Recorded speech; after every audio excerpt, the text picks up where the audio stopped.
Are you confident with drawing amazing faces, but when it comes to drawing poses, your mind goes blank? If this is you, then keep watching.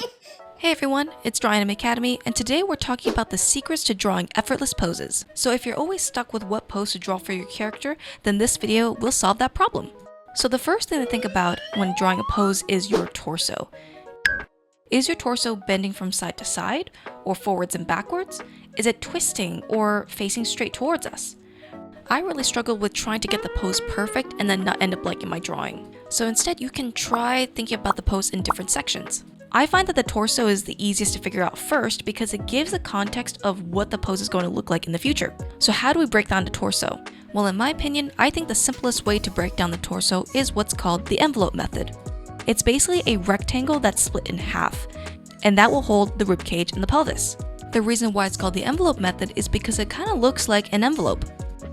I like the envelope method because it gives the essence of the bean shape while also showing the angle of the shoulders and hips.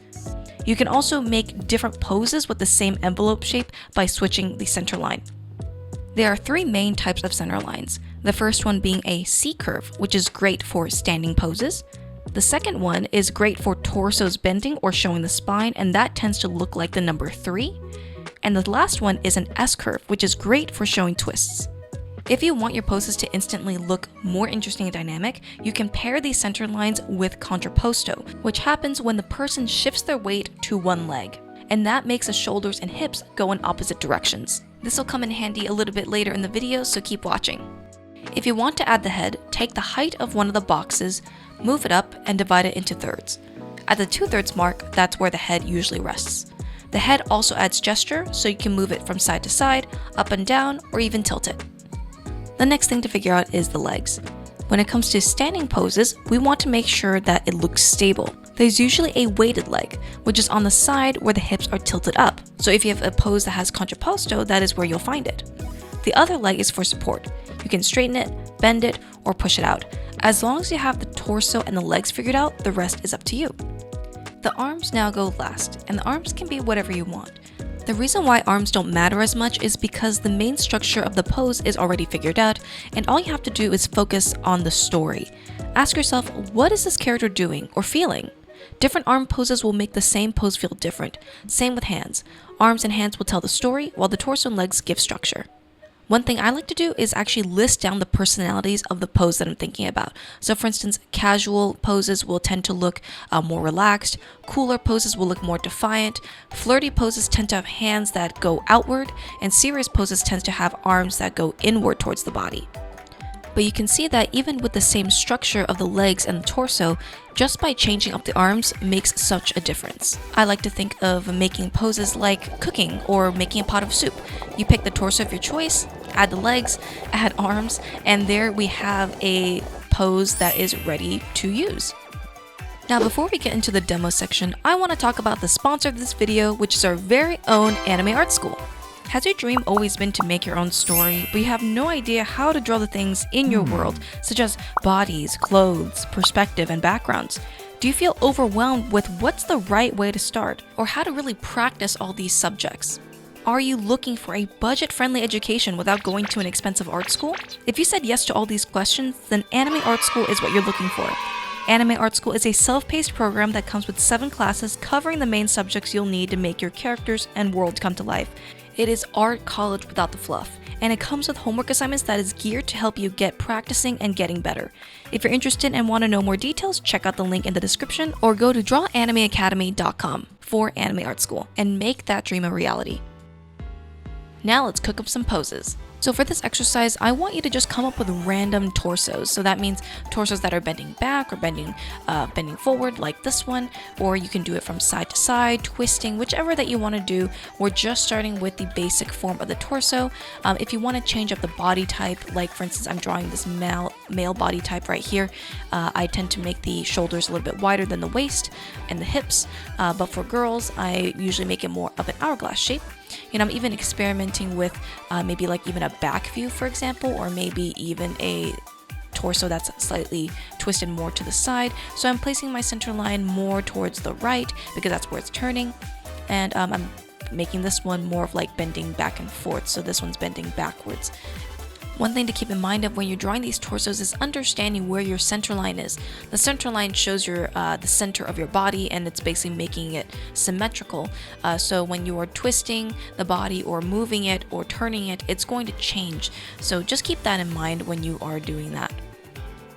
Now let's figure out the legs. I'm just gonna go complete random and kind of just go by vibe. So maybe I'll straighten this leg right here. Maybe that will be my weighted leg, and then I'll make my other leg kind of bent. So this gesture is more of like a C curve, and I feel like this combination of legs already gives like this kind of whimsical vibe.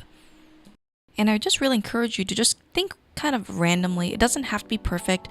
Just make sure that one of the legs is weighted and the other leg can kind of do whatever. I find that that has a lot more of an interesting result, and it leads to more ideas rather than just redrawing the same pose over and over. I also include the head in this stage because if you tilt it or make it turn in different directions, it really adds to the overall pose and makes it more interesting as well. For this pose, I'm drawing almost the same legs as I did for the previous one, and you can tell that it has a slightly different flavor because of the perspective of the torso and the tilt of the head. It kind of feels like a cool hero type pose, where the other one feels more casual. Another thing I like to recommend is checking your proportions.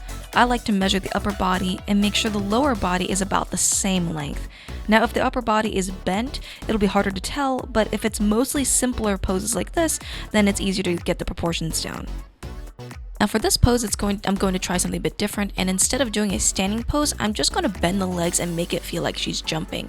So if you're going to do like a jumping pose, we notice that there's not going to be a weighted leg because it's not on the ground. So I would recommend, bending the legs or making them as if they're in the air or floating. So pointing the toes would work really well for this, and also bending the legs in kind of different angles would be great as well. For this last one, I'm going to stretch the weighted leg back so it creates a nice straight line against that nice curved spine. And then for the other leg, I'm going to make it raised as if he's standing on a box. Or for more drama, his enemies. So now let's add some arms now that we got the torso and the legs down. This is going to be extra fun, and this is where we can talk about more story. I imagine for that this first pose is kind of like this wondrous jumping pose. So maybe it's like a girl and she's like, whoa, like she's like floating in the air and she's got her arms bent towards her but her hands open to show that reserved nature. And because her head is tilted, we can actually curve the neck slightly to add more to that like S-curvy gesture. And then maybe for this guy, he's a bit more arrogant or flamboyant, and he is like, oh, take my picture. He maybe has, if I were to draw this into an illustration, he would probably have a crowd of fangirls behind him and, paparazzi and stuff. For this character, I'm going to place the arms close to her body, so it's more of like a strong female character. And in contrast, we have this bubbly character where one arm is going straight up and the other going straight down, and I have the hands kind of going in opposing directions. Think of drawing these figures like creating your own action pose with an action figure or an imaginary action figure. I find that that's way more fun to think about when it comes to poses rather than trying to find the best pose. You are just experimenting, exploring, and playing. Now, I do want to mention that if you don't know the proportions of a human figure, it's going to be a bit more difficult to draw poses effortlessly. So if you want to learn that, you can check out this video. It's called If You Hate Drawing Figures, Use This Method, and I cover the proportion system for drawing these figures. Now let's do another set, and this one we're going to start off with a more extreme torso where the front is bending towards us and we only see a little bit of the back side. The next one can be more of like a contrapposto pose where I'm going to pinch the sides a little bit more. Here's the rib cage and a bit of the pelvis, so you can kind of start blocking in a rough guide to how the body is turning and adding some anatomical landmarks. For this one, we can do a bit more of a back view, so we're going to change the center line for this one. And for the last one, we'll stretch the rib cage and pelvis out so we have a torso that's bending back. And sometimes it's totally fine if the gesture looks like kind of back-breaking. To be fair, sometimes people are very flexible and they can bend their back that far. I think for more artistic purposes, we can exaggerate and push and pull things to make things look more interesting. But I don't want you to be afraid of making things look unrealistic, or because I would say a more gestural and fluid body is, I think, more interesting to look at than a super stiff but realistic body. And I would say that's the main purpose of this exercise, is to push those limits and see what comes out. There's definitely times where in your drawing you're going to have to draw poses that are more believable and less super abstract, and then there's going to be times where you want to explore a bit more. So understanding the intention of your drawing is going to help a lot when it comes to deciding what kind of pose you want. And if you want to draw more poses from the imagination, I would say just draw a bunch of poses from reference. It's not bad to use reference, and it's not bad to rely on them, especially if you just don't know what poses look like. For me, I'm doing a lot of these from imagination, but a lot of it is because I have drawn a lot of these types of poses myself, and I kind of have a general idea of how I want, or I have a general idea of how the torso moves and how the legs move. So all I'm doing is just taking those ideas and just mashing them together. But it would definitely be way harder to work with if I just had no idea how to build a pose. So whenever you're looking at reference, try to kind of reverse engineer the pose. Where's the weighted leg? Is there a weighted leg or is there none? How is the torso moving and bending?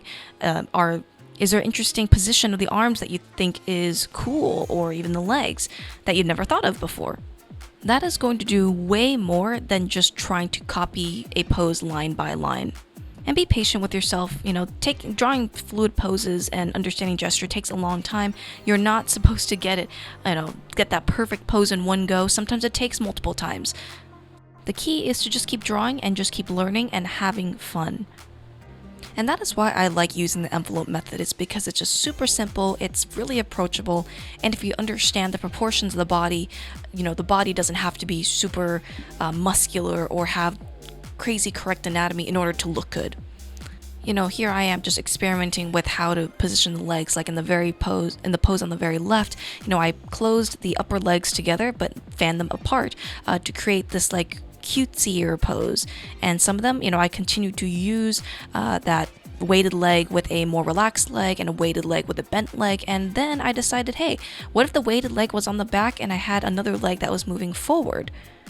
And as you continue the pose, you can start imagining what potential stories happen in these poses. Like maybe one could be dancing, one could be stretching, one could be throwing a ball, or even just saying hi. And I wouldn't have come up with these stories right away unless I had some of the pose figured out, and also the flexibility to think, what if? And I hope that this exercise helped you with that.